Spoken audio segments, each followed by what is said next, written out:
शब्द, रूप, रस, गंध और स्पर्श, इन 5 कड़ियों की जंजीर में इंसान ऐसा जकड़ा है कि अपने महिमामय जीवन की गरिमा ही भूल गया।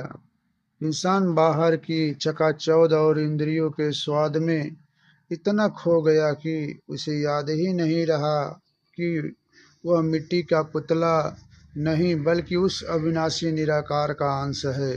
हम कान से अपनी प्रशंसा सुनने और आंखों से सुंदर रूप देखने के इतने आदी हो गए हैं कि हमने अपने भीतर के अनहद नाद और दिव्य प्रकाश को बिसरा दिया है।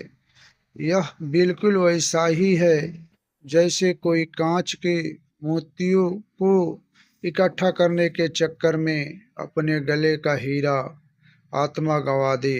जीव के रस, फूलों की गंध और शरीर का स्पर्श ने हमें ऐसा सम्मोहित किया है कि हम यह भूल गए कि ये सब क्षण भंगुर टेम्पररी है। जैसे पतंगा रूप लौ पर जल मरता है और भौरा गंध कमल में कैद हो जाता है, वैसे ही इंसान इन पांचों के फेर में अपनी महिमामय ऊर्जा को व्यर्थ कर देता है।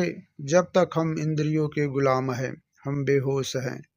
लेकिन जैसे ही सतगुरु की रहमत से साक्षी भाव विटनेस जागता है, हमें समझ आता है कि हम तो शुरू से ही उस परम सुख के मालिक थे जिसे हम बाहर ढूंढ रहे थे।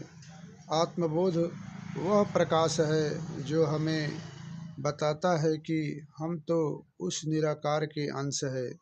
जैसे ही यह बोध होता है, जीवन का हर संघर्ष समाप्त हो जाता है और जीवन एक निरंतर उत्सव बन जाता है।